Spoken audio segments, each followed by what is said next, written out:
Alright, this is Night of the Phantom Ghoul. It is a mint tin game for 1 to 4 players. I'm going to give you a little rundown of the solo version of the game. Let's get it set up here.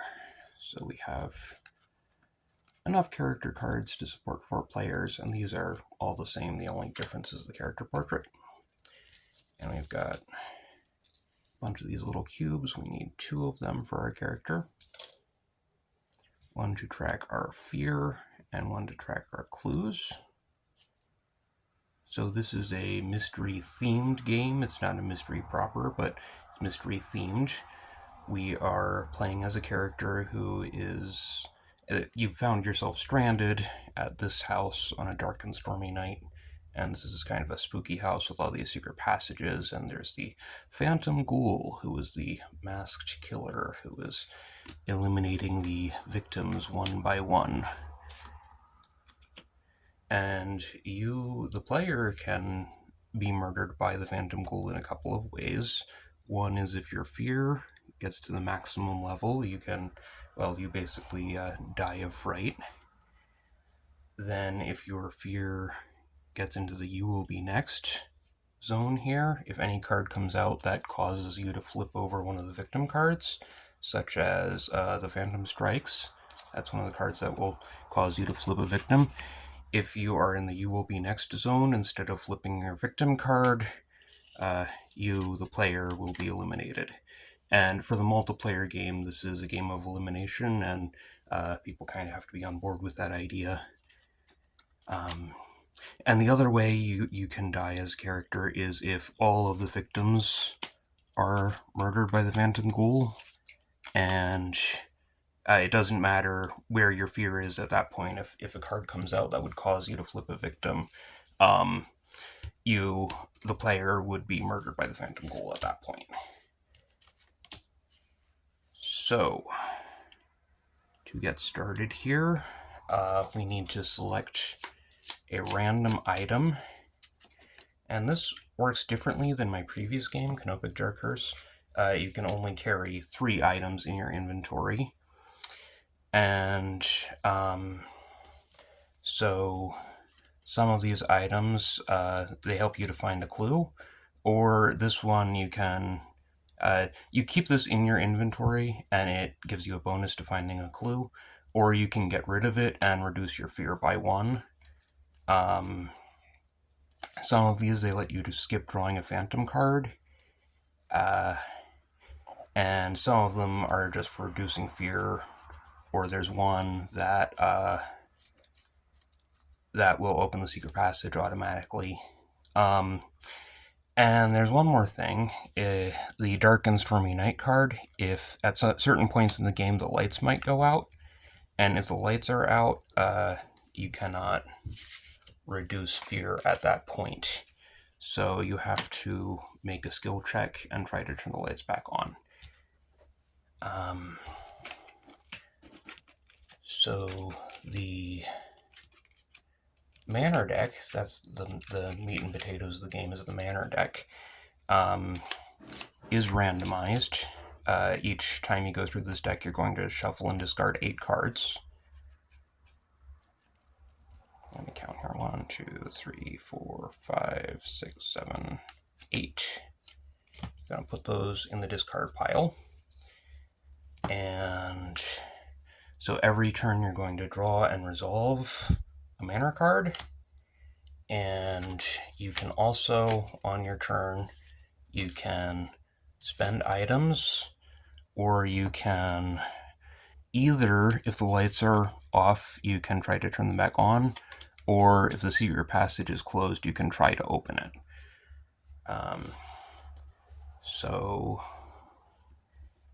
The other thing you need to know about the all players cards. This one, for example.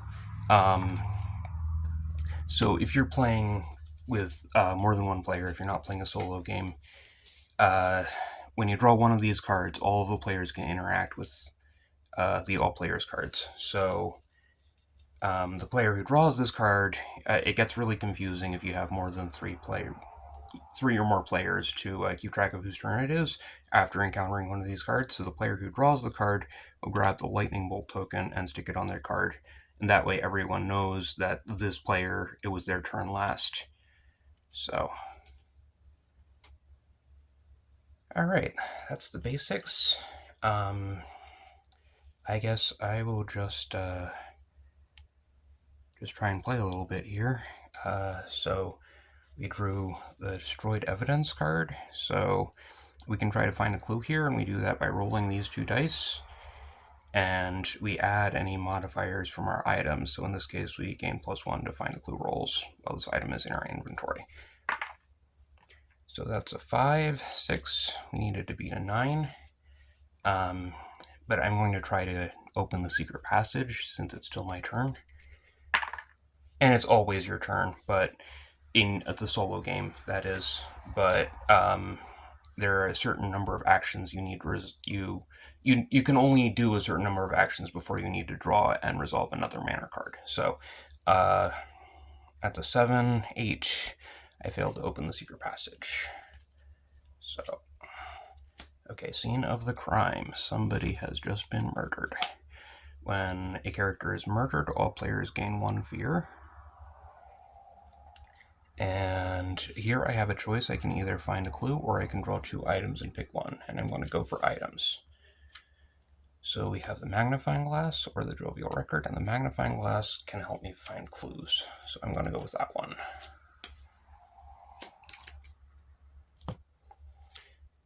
All right, and I'm going to try again to open the secret passage. That's a 4, 5, 6. That's a failure. Overheard gossip. So that's a find a clue roll. Yeah, I got it.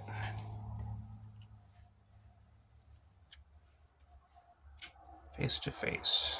You have an up-close and personal encounter with a phantom. Roll 1 die. So we're either going to gain fear. Okay. So 1 through 4, we gain 1 fear and draw a phantom card. 5 through 6, we draw 2 phantom cards and we pick 1. So we can take the less bad option. And I have the option here of either gaining 2 fear or losing an item, or I can roll a die and gain however much fear. I'm going to lose one of my items. I think that's the better play right now. So that goes back on the item deck. These go back on the phantom deck.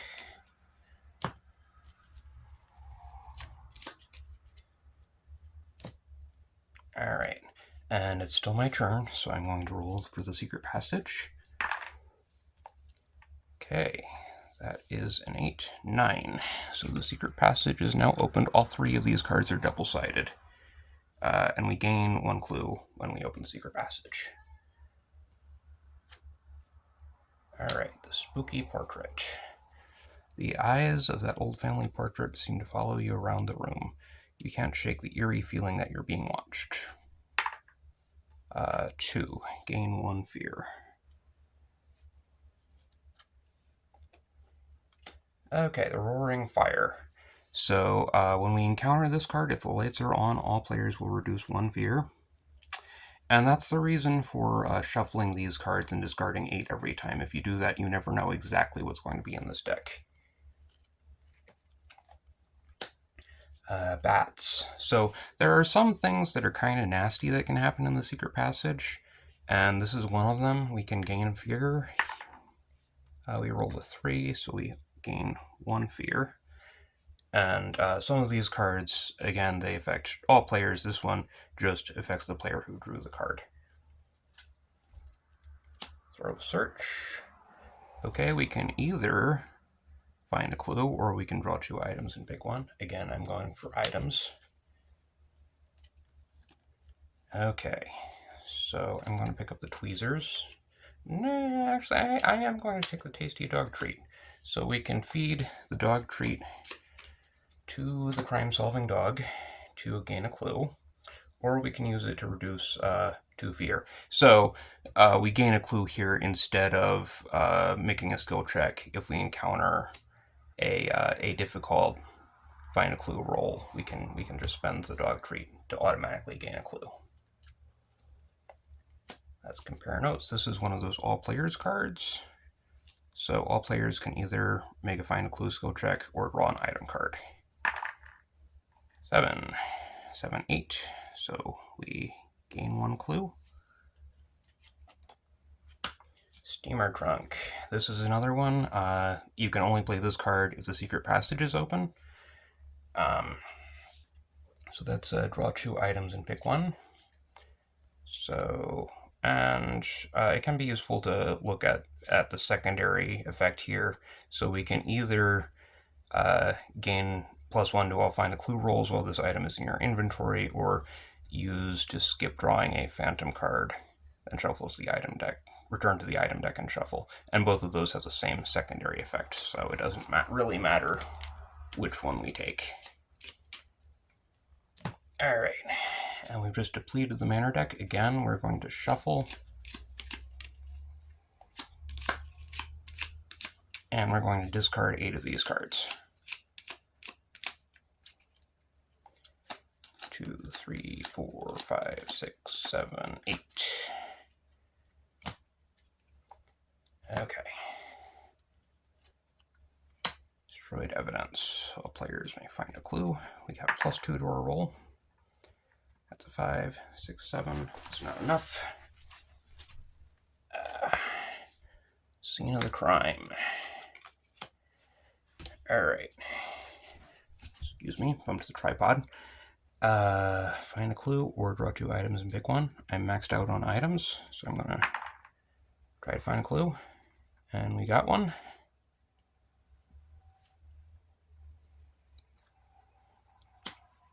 Overheard conversation. Find a clue. Difficulty 8. Didn't get that one. You know, I've got the tasty dog treat. I could use that anytime to automatically succeed a find a clue roll. Maybe I'll do that with this one. Use my tasty dog treat. Find a clue. Alright. Roaring Fire. Reduce fear by 1. Phone is dead. Okay, we're either going to draw a phantom card or we're going to gain 1 fear and draw a phantom card. Got a 5. Okay, the lights have just gone out. So we cannot reduce our fear until we get that taken care of. Our fear actually isn't too bad right now, so that's not really a big problem. But it's still our turn, so we may as well try to resolve this. If we roll a 5 or a 6, we did not roll a 5 or 6. If we rolled a 5 or a 6, we would be able to restore power of the fuse box and get the lights back on. Threatening note. Okay. Find a clue, difficulty 8. On a failure, draw 2 phantom cards and choose 1. That's a 4, 5, 6.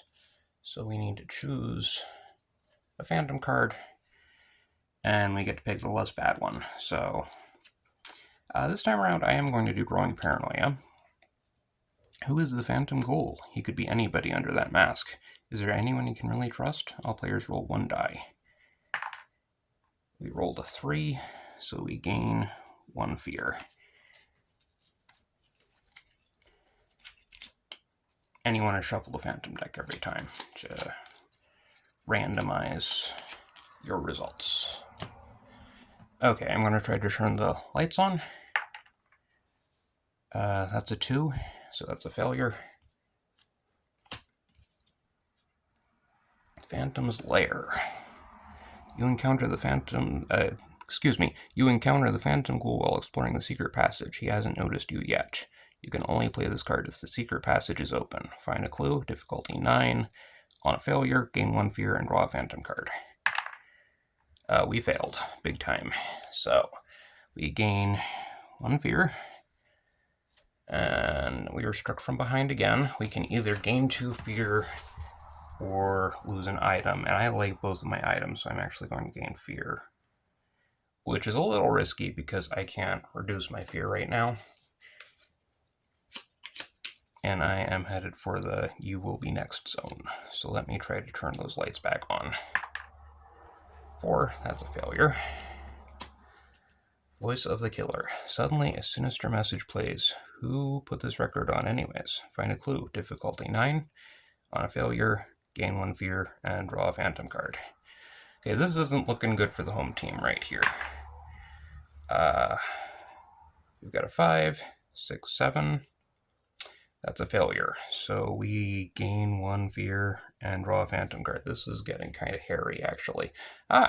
That's no accident. The falling chandelier misses you by mere inches. Was this a deliberate attempt on your life? Find a clue. Difficulty 9. On a failure, gain 2 fear. We need to get those lights back on. Okay, that's a 10. We got that one. So, we're getting close to unmasking the Phantom Ghoul, finding out what his true identity is.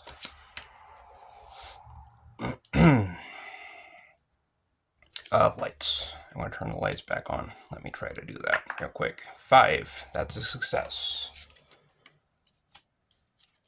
Okay, shuffle this back into the Phantom deck. Let me rearrange things here a little bit. Okay, that's a... I can skip drawing a Phantom card with this item. So that might be able to help me out a little bit here. Locked in. Somebody has locked you in the broom closet. If this is some prankster's idea of a joke, it's not very funny. Roll 1 die. That's a 4. We gain 1 fear, and we are officially in the you will be next zone. So we could die at any time if we pull the wrong card out of the Phantom deck, or if Scene of the Crime comes out here. Lightning. A storm outside is doing nothing for your shattered nerves. The sudden flash of lightning makes your heart pound. Roll 1 die. 1 and 2, gain 1 fear. 3 and 4, draw a Phantom card. 5 and 6, the lights will go out again. Let's not roll a 5 or a 6. 4, draw a Phantom card. I'm going to use my camera. I'm going to skip drawing a Phantom card just because, you know, there are 2 the Phantom Strikes cards in there, so there's like a 1 in 4 chance of dying next time we draw the Phantom card. Suit of armor. The medieval armor is meant for decoration, but somebody is using it for a death trap. Roll 1 die. 1. Gain 1 fear. Alright. This isn't looking good, guys. Gonna shuffle the manor deck.